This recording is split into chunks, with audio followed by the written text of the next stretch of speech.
వచ్చిన పాత్రికేయ మిత్రులందరికీ నా హృదయపూర్వక నమస్కారం. ఆంధ్రప్రదేశ్ వినాశనానికి దారితీసిన వైసీపీ ప్రభుత్వానికి వ్యతిరేకంగా తిరిగి ఆంధ్రప్రదేశ్ని సరైన మార్గంలో పెట్టడానికి జనసేన, తెలుగుదేశం నడుంబిగించినాయి. సో దాంట్లో భాగంగానే ఈ రోజున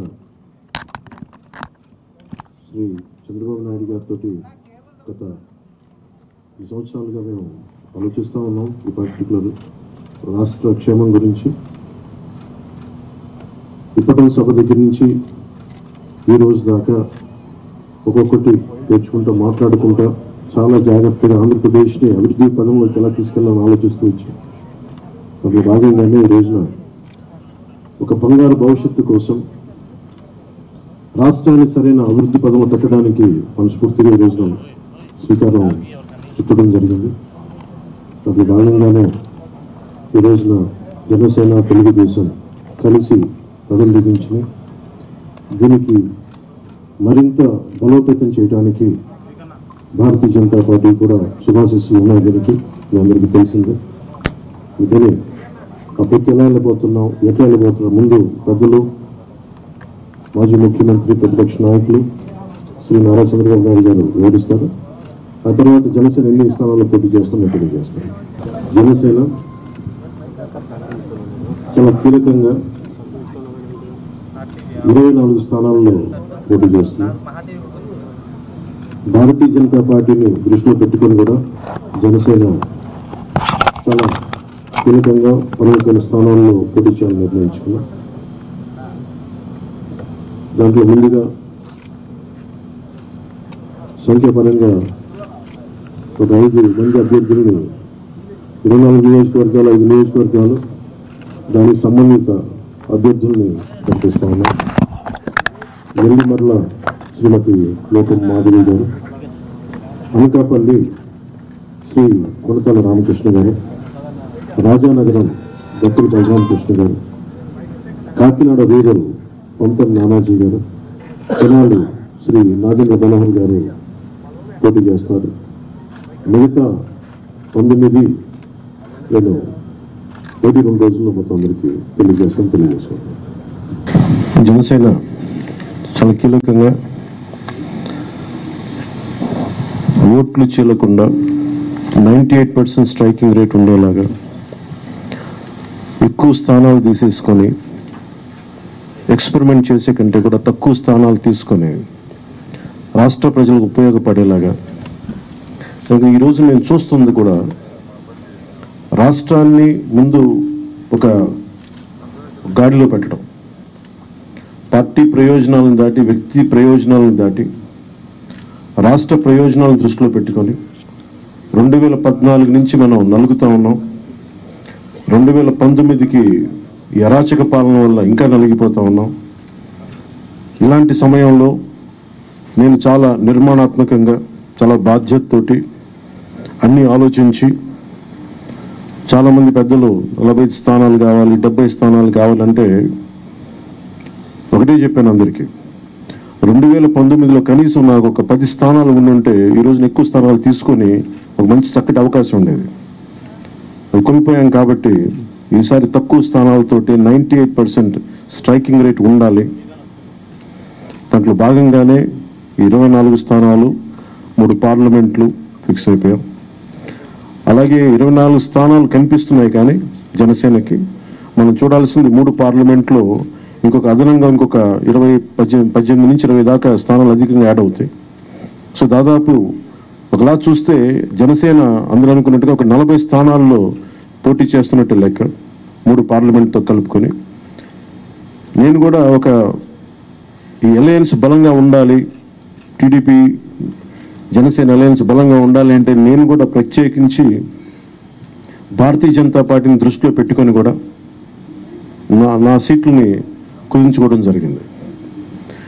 ఇది మన నాయకులందరికీ కూడా వ్యక్తి ప్రయోజనాలను పక్కన పెట్టి రాష్ట్ర ప్రయోజనాలని ముందుకు తీసుకెళ్దాం. ఓటు ట్రాన్స్ఫర్ అయిన రోజున ఎవరైతే త్యాగాలు చేశారో, ఎవరైతే కష్టపడి పనిచేశారో ప్రతి ఒక్కరికి పేరు పేరున ఈ సభావేదిక మీదుగా నేను తెలియజేసుకుంటా ఉన్నాను. ప్రతి ఒక్కరికి మీ ప్రతిభతోటి, మీ సమర్థతతోటి, మీ అనుభవం ఎలా ఉందో దానికి తగ్గ ప్రతిఫలం ఉంటుంది భవిష్యత్తులో పదవులు. మన ప్రభుత్వం స్థాపించిన వెంటనే ఎలాంటి పదవులు మీ సమర్థతకి, మీ ప్రతిభకి తగ్గట్టుగా ఖచ్చితంగా మీకు అండగా ఉంటామని తెలియజేసుకుంటూ, ప్రతి జన సైనికులకి, ప్రతి వీర మహిళలకి, ప్రతి జనసేన మద్దతుదారులందరికీ కూడా మన ఓటు టీడీపీకి వెళ్ళటం ఎంత ముఖ్యమో టీడీపీ ఓటు కూడా మనకు రావడం అంతే ముఖ్యం. జనసేన ఓటు ఖచ్చితంగా టీడీపీకి ట్రాన్స్ఫర్ అయితేనే ఈ రాష్ట్రం చాలా అద్భుతంగా ఉంటుంది. ఎట్టి పరిస్థితుల్లో కూడా ఓటు ట్రాన్స్ఫర్ అనేది ఖచ్చితంగా జరగాలి. అందుకని ఎలాంటి పొరపచ్చాల మధ్యలో 1-2 వచ్చినా వైసీపీ దుష్ట పన్నాగాలు పని ఏదన్నా ఎలాంటి విభేదాలు సృష్టించినా వాటిని మేమందరం సమర్థవంతంగా ఎదుర్కోవడానికి, కలిసికట్టుగా ఎదుర్కోవడానికి మేము పూర్తి సంసిద్ధతతో ఉన్నాం. ఆయన సిద్ధమని చావగొడతా ఉన్నారు. బాబు నీకు యుద్ధం ఇస్తాం, నీకు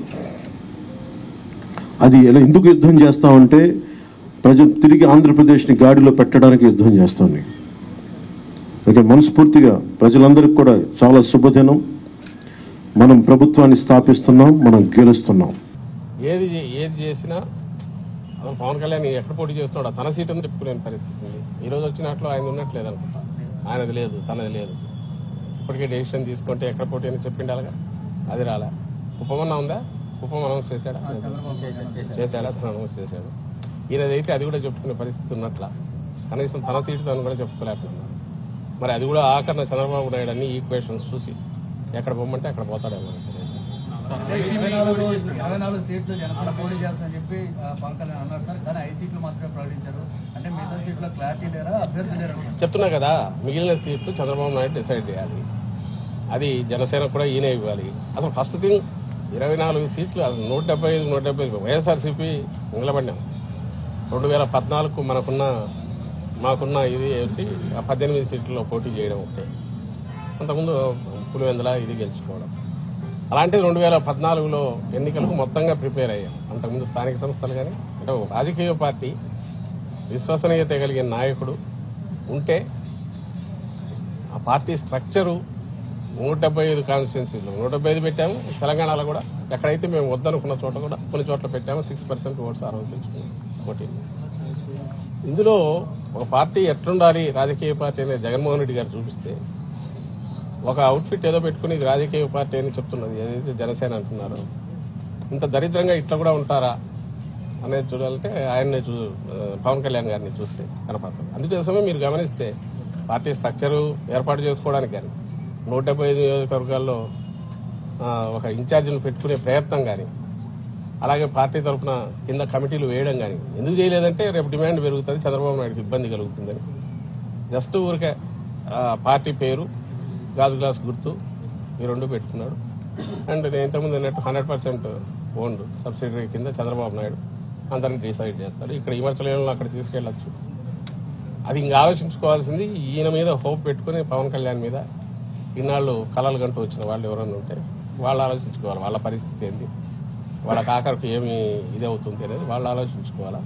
ఇప్పటికైనా రియలైజ్ కావాలా. అంటే ఇలాంటి చంద్రబాబు నాయుడుకు లేకపోవడం, 175 స్థానాల్లో ఇన్నాళ్ళు అధికారంలో ఉన్న తెలుగుదేశం పార్టీ 175 స్థానాలకు అభ్యర్థులను డిక్లేర్ చేయలేకపోవడం, అందులో ఇంకోరిని తీసుకొచ్చి 24 స్థానాలు వాళ్ళకి అనగడం, ఆ 24లో కూడా ఎవరు అనేది చెప్పలేకపోవడం. అంటే ఎంటైర్ థింగ్ ఈజ్ ఫ్లూయిడ్. ఇందులో బీజేపీలో కూడా ఒకవేళ పొత్తు కుదిరితే ఈయన పంపిస్తాడు అనుకుంటా, తన అభ్యర్థులనే పంపిస్తాడు. సో మాస్టర్ ప్లానింగ్ ఆయన చేస్తాడు. దాని నుంచి దీని నుంచి అనేది ఆయన. బీజేపీ గురించి చంద్రబాబు మాట్లాడేవారు సార్, కానీ పవన్ కళ్యాణ్ మాత్రం బీజేపీ ఆశీస్సులతో సీట్లు ప్రకటిస్తున్నాం అంటున్నారు. ఏం మాట్లాడాలి, ఆయన పోయి కలిసి వచ్చాడు కదా, కలిసి వచ్చాడు. ఆ తర్వాత ఫీలింగ్స్ వస్తున్నాయి. పవన్ కళ్యాణ్ అన్నదాన్ని వీళ్ళెవరు డినై చేయట్లే. సో బీజేపీతో పొత్తు అర్జెంటుగా పెట్టుకోవాలనే దాంట్లో, అలాగే కాంగ్రెస్ వరకు ఇండైరెక్ట్ ఫైనాన్సింగ్ చేయించైనా వైఎస్ఆర్సీపీ ఓట్లు ఏమైనా చీల్చగలమనేది అది కూడా ఆలోచిస్తున్నాడు.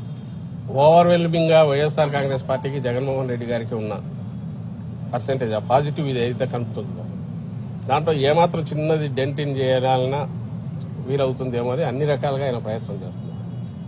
ఇందులో పాజిటివ్ అజెండా కానీ, రాష్ట్రానికి ఇది చేయగలను కానీ, లేకపోతే రాష్ట్రానికి 14-19 మధ్య చేశానని చెప్పుకోగలిగిన ఇది కూడా ఏది లేకపోవడం ఆయన దౌర్భాగ్యం. అలాంటి ఎత్తిపోయిన కేసుకు సబ్సిడరీ కింద పోవడం ఈయన బలహీనత, ఈయన దారిద్ర్యం ఇది కనపడుతుంది దాంట్లో. సార్ వైసీపీ సిద్ధం అంటుంది, యుద్ధం చేస్తామని పీకే అన్నారు. మీరు రెడీగా ఉన్నారు? దేని మీద చేస్తారు? 24 మందిని ఆయన పెట్టుకుని 24 మంది కూడా ఎవరు అభ్యర్థులు తెలియకుండా, అది కూడా ఆయన ఇంటికి వెళ్ళి చంద్రబాబు ఇంటికి వెళ్ళి ఆయన అనౌన్స్ చేసి ఈయన ఎవరి మీద యుద్ధం చేస్తాడు? గాల్లో తిప్పుకోవాల్సిందే, తిప్పడం తప్ప. మేమైతే చెప్తున్నాము, ఎంతమంది వచ్చినా మేమైతే సిద్ధం అంటున్నాం. దేనికి? ఎన్నికలకు రెడీ. నువ్వు ఆయన యుద్ధం అనడానికి నువ్వు 115 కాన్స్టిట్యూన్సీ నీ మనుషులు ఎవరన్నా ఉన్నారా? లేక 24 కైనా నువ్వేమన్నా అనౌన్స్ చేయగలిగావా? చిలక పలుకులు పలికితే సరిపోతుందా? ఆయన అనుకున్నవి, చంద్రబాబు అనుకున్నవి నేను చిలక పలుకులు పలుకుతున్నాను తప్ప అంతకుమించి తనకు సొంతంగా ఉన్న ఇది ఉంటాయి కదా. ఆ చిలక పలుకుల ద్వారానే ఇన్నాళ్ళు వాళ్ళు మీడియాలో రాసుకోవడం ద్వారా ఒక నెరేటివ్ ఏదో బిల్డ్ చేసే ప్రయత్నం చేశారు. రాష్ట్రంలో ఏదో ఘోరాలు జరిగిపోతున్నాయి. అయితే అవి ఎందుకు నిలబడవంటే, నేను ఇంతకుముందు అన్నట్టు 87-90% మంది బెనిఫిట్ అయ్యారు ఇక్కడ రాష్ట్రంలో. ఏదో ఒక రకంగా కన్సిస్టెంట్గా అవుతున్నారు. వెల్ఫేర్ కావచ్చు, డెవలప్మెంట్ కావచ్చు కళ్ళ ముందు కనపడుతుంది. అది కంటిన్యూ కావాలని అందరూ ఓవర్వెల్మింగ్ కోరుకుంటున్నారు. కాబట్టి వీళ్ళ ఏ ఎత్తుగడలు వేసినా అవి అయితే నిలబడవు. బీజేపీతో పొత్తున ఆల్రెడీ ప్రయత్నాలు చేశారు. ఇప్పుడు ఇద్దరు 2 పార్టీలు అనౌన్స్ చేశారు. అంటే బీజేపీతో పొత్తు లేనట్టని భావిస్తున్నారు. బీజేపీ పొత్తు పెట్టుకోవాలని ఆత్రంగా ఉన్నాము. అయిపోయింది ఆల్మోస్ట్. నిన్న ఏదో చార్టర్డ్ ఫ్లైట్ అన్నారు, మొన్న పోతున్నాం అన్నారు. పవన్ కళ్యాణ్ అది బయటకు వెళ్ళిపోయిమంటారు. నెక్స్ట్ చంద్రబాబు పోతాడన్నారు. వాళ్ళు ఎవరు పెట్టుకునేది అదొక పార్టీ. సరే, ఇది జనసేన కాదు కానీ ఈయన చంద్రబాబు నాయుడు ఒక పార్టీ అని ఆయన చెప్పుకుంటున్నాడు కాబట్టి వాళ్ళ నిర్ణయం పెట్టుకుంటారు. కానీ పెట్టుకునే దానికి వెంపర్లాడుతున్నాడు. అది పెట్టుకుని తద్వారా ఏదన్నా కొంత ఓట్లు గెయిన్ చేసుకోవాలని చూస్తున్నాడు. సకల శక్తులు కూడగట్టుకుని మమ్మల్ని ఢీకొనాలని చూస్తున్నాడు.